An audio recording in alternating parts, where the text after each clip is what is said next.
नमस्कार दोस्तों, स्वागत है आपका हमारे YouTube चैनल पर जिसका नाम है परीक्षिता एकेडमी। और आज हम बात करने वाले हैं प्रमुख सरकारी कार्यक्रम या सरकारी योजनाओं के बारे में जो कि उच्च शिक्षा से संबंधित है। काफ़ी इम्पॉर्टेंट ये टॉपिक है। स्टैटिक और करंट अफेयर दोनों ही पॉइंट ऑफ व्यू से हम जानते हैं कि जो भी योजनाएं होती है चाहे वो पुरानी हो या फिर नई लॉन्च हो, एग्जाम में पूछी जाती है। सो इसी क्रम में हम योजनाओं के ऊपर बात करते हुए आज उच्च शिक्षा के ऊपर बात करने वाले हैं।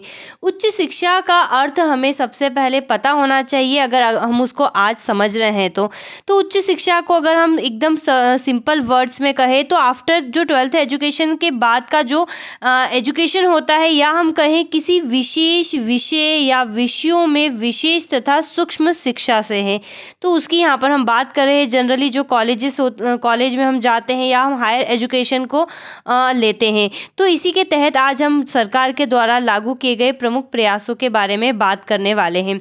मोंटेक सिंह अहलूवालिया के अनुसार उच्च शिक्षण संस्थानों को स्वायत्तता प्रदान करना आज की सबसे बड़ी आवश्यकता है। और शशि थरूर ने भी उच्च शिक्षा के केस में अपने विचार व्यक्त किए हैं कि भारत में उच्च शिक्षित लोग संख्या में तो अधिक है लेकिन गुणवत्ता में नहीं। क्या आप इस बात को मानते हैं? तो चलिए, हम जो भी हो इसको मानना है ना मानने की राय हम बाद में व्यक्त करेंगे। आज हम प्रमुख जो है सरकारी योजनाओं को इससे संबंधित देखेंगे। सो गाइस, अगर आप भी हमारे इस यूट्यूब चैनल पर नए हैं तो चैनल को सब्सक्राइब करें, वीडियो को बताएं कि कैसा लगा, लाइक शेयर करना आपके हाथ में है। तो चलिए हम बात करते हैं और शुरू करते हैं हमारा आज का वीडियो। सबसे पहला जो प्रयास है वो है रूसा, यानी कि राष्ट्रीय उच्चतर शिक्षा अभियान। इसे 2013 में शुरू किया गया था और इस अभियान के तहत उच्च शिक्षा में सकल दाखिला 2020 तक जो है 30% करने का लक्ष्य रखा गया था। और मुख्य रूप से इस अभियान में SC ST और महिलाओं जो निःशक्त जन है उनको शिक्षा के अवसर उपलब्ध कराने पर जोर दिया गया। केंद्रीय मंत्रिमंडल ने इसे 1 अप्रैल 2017 से 31 मार्च 2020 तक जारी रखने की मंजूरी दी।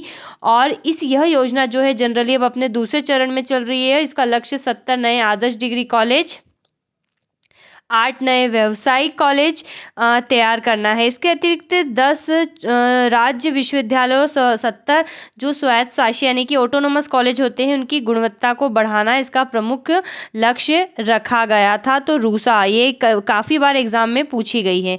अब हम नेक्स्ट की बात करते हैं ज्ञान, जिसका फुल फॉर्म है global initiatives of academic networks.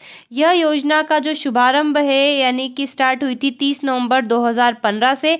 और मुख्य रूप से इसका जो उद्देश्य है अंतर्राष्ट्रीय सहयोग के माध्यम से उच्च शिक्षा में गुणवत्ता को सुधार करना, अर्थात जो बाहर के विदेशों से कंपेयर करना। ठीक है, तो जो अगर हम गुणवत्ता में सुधार की बात कर रहे हैं तो यहाँ पर टीचर की एबिलिटी को बढ़ाने की हम बात कर रहे हैं। तो इसके अंतर्गत देश विदेश के श्रेष्ठ शिक्षाविदों का एक समूह बनाने का प्रयास करना, जिसके माध्यम से उच्च शिक्षा में नवाचार यानी कि जो भी इनोवेटिव है और नवीन पाठ्यक्रम को प्रारंभ किया जाए। तो काफ़ी इंपॉर्टेंट ये योजना है। चलिए अब बात करते हैं नेक्स्ट की उन्नत भारत अभियान। मानव संसाधन विकास मंत्रालय, ग्रामीण विकास और पंचायती राज मंत्रालय ने इस योजना की शुरुआत की है। इसके अंतर्गत भारतीय प्रौद्योगिकी संस्थान, राष्ट्रीय तकनीकी संस्थान जन भागीदारी के जरिए अनवरत विकास के लिए उपयुक्त ग्रामीण प्रौद्योगिकी का विकास करना और गाँव को गोद लेना। ठीक है, नेक्स्ट है राष्ट्रीय रैंकिंग फ्रेमवर्क। तो विश्वविद्यालयों और संस्थाओं के लिए रैंकिंग निर्धारण का एक फ्रेमवर्क तैयार करना, क्योंकि रैंक देने से कंपटीशन की भावना आती है जिससे सुधार होता है। इस रैंकिंग सिस्टम में देश के सभी कॉलेज और यूनिवर्सिटी की गुणवत्ता के निर्धारित मानदंडों के आधार पर रैंकिंग की जाती है। हैफा का फुल फॉर्म है हायर एजुकेशन फाइनेंसिंग एजेंसी, और यह भारत की उच्च शिक्षा के लिए सबसे क्रांतिकारी कदम है जिसका लक्ष्य बाजार में 20,000 करोड़ रुपए की रकम जुटाकर सरकारी संस्थाओं को ब्याज मुक्त कर्ज देना है। ठीक है, ब्याज मुक्त कर्ज देना है।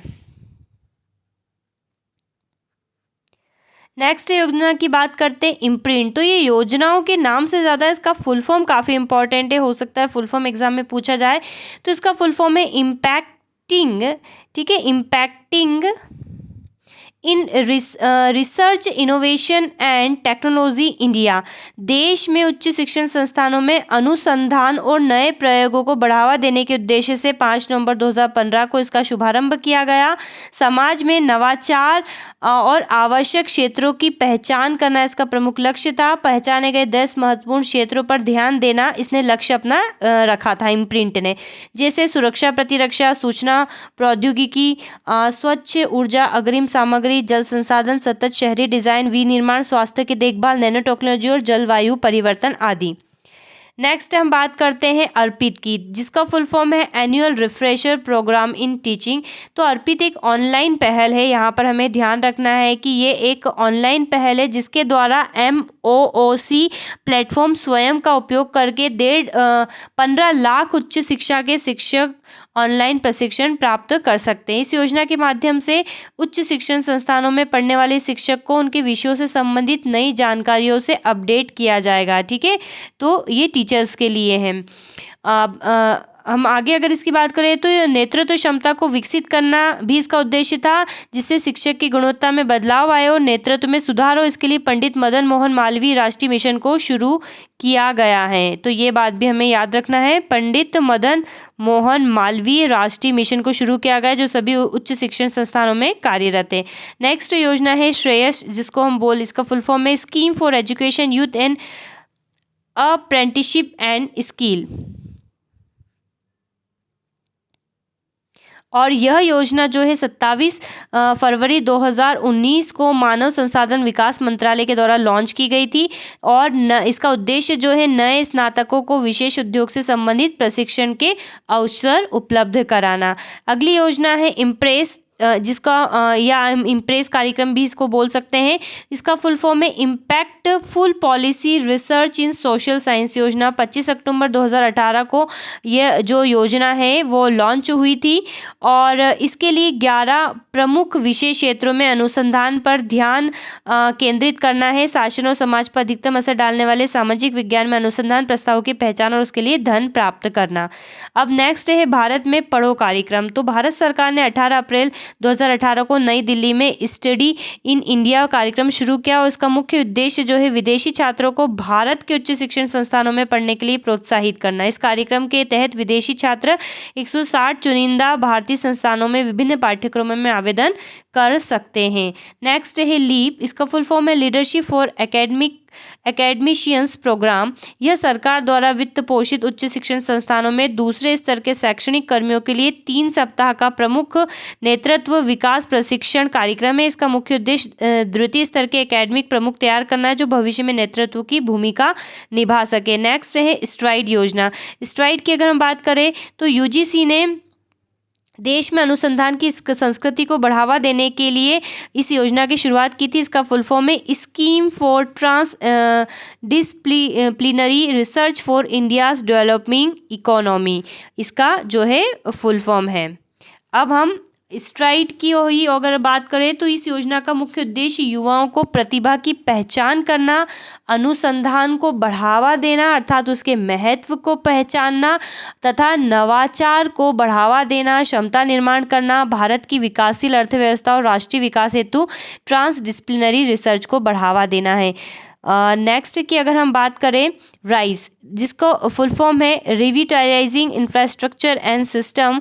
शिक्षा के क्षेत्र में इंफ्रास्ट्रक्चर तथा सिस्टम सशक्त करने हेतु यह योजना है मानव संसाधन विकास मंत्रालय द्वारा लॉन्च की गई थी और इसके जरिए उच्च शिक्षा के सभी सरकारी संस्थानों को कम लागत पर फंड उपलब्ध कराना इसका उद्देश्य रखा गया है ताकि विद्यालयों में उच्च शिक्षा को प्रोत्साहित किया जा सके। अब हम बात करते हैं परामर्श योजना की। तो ये मानव संसाधन विकास मंत्रालय द्वारा 18 जुलाई 2019 को लागू की गई थी और उच्च शिक्षा में गुणवत्ता को बढ़ाना भी के लिए यूजीसी की परामर्श योजना का शुभारंभ किया गया है। इस योजना के तहत ऐसे उच्च शिक्षण संस्थान जो NAAC के गुणवत्ता मानकों को पूरा करने में विफल रहे हैं अब शीर्ष विश्वविद्यालयों कॉलेजों में मेंटरशिप प्राप्त कर सकते हैं। अगर हम बात करें NAAC की तो इसको फुल फॉर्म है राष्ट्रीय मूल्यांकन एवं प्रत्यापन परिषद। इसकी स्थापना जो है 1994 में हुई थी राष्ट्रीय शिक्षा नीति 1986 की सिफारिशों के आधार पर शिक्षा की गुणवत्ता में गिरावट के मुद्दे को दूर करने के उद्देश्य से इसका गठन किया गया था। और ये जो है ऐसा संगठन है जो भारत में उच्च शिक्षा संस्थानों का आकलन तथा उन्हें मान्यता प्रदान करता है। भारत सरकार के विश्वविद्यालय अनुदान आयोग द्वारा वित्त पोषित है, अर्थात यूजीसी से इसको फाइनेंस मिलता है और एक ऑटोनोमस बॉडी है जिसका मुख्यालय कहाँ पर है? इसका मुख्यालय है बेंगलुरु में। ठीक है, बेंगलुरु में इसका मुख्यालय है। इसी प्रकार से हम एक और प्रोग्राम की बात करते हैं, प्रधानमंत्री रिसर्च फेलोशिप। तो आधुनिक विज्ञान एवं प्रौद्योगिकी के क्षेत्र में शोध करने, देश के प्रतिभाफुल का उपयोग करने के लिए मानव संसाधन विकास मंत्रालय ने 2018-19 में 7 वर्षों की अवधि के लिए प्रधानमंत्री रिसर्च फेलोशिप नाम से नई योजना शुरू की थी। अब हम बात करते हैं राष्ट्रीय शैक्षिक गठबंधन प्रौद्योगिकी योजना की। तो 19 सितंबर 2019 को केंद्रीय मानव संसाधन विकास मंत्रालय ने उच्च शिक्षा के बेहतर परिणाम प्राप्त करने के उद्देश्य से टेक्नोलॉजी का इस्तेमाल करने के लिए एक नई पीपीपी योजना राष्ट्रीय गठबंधन प्रौद्योगिकी की घोषणा की है। और इसका मुख्य उद्देश्य आर्टिफिशियल इंटेलिजेंस का इस्तेमाल करना है ताकि अध्ययन को विद्यार्थियों की जरूरत के अनुसार अधिक व्यक्तिगत और रुचिकर बनाया जा सके। विद्यार्थियों को विविधता प्रदान करने और शिक्षा को उसके अनुरूप बनाने के लिए टेक्नोलॉजी के विकास की आवश्यकता होती है, ऐसा इसका मानना है।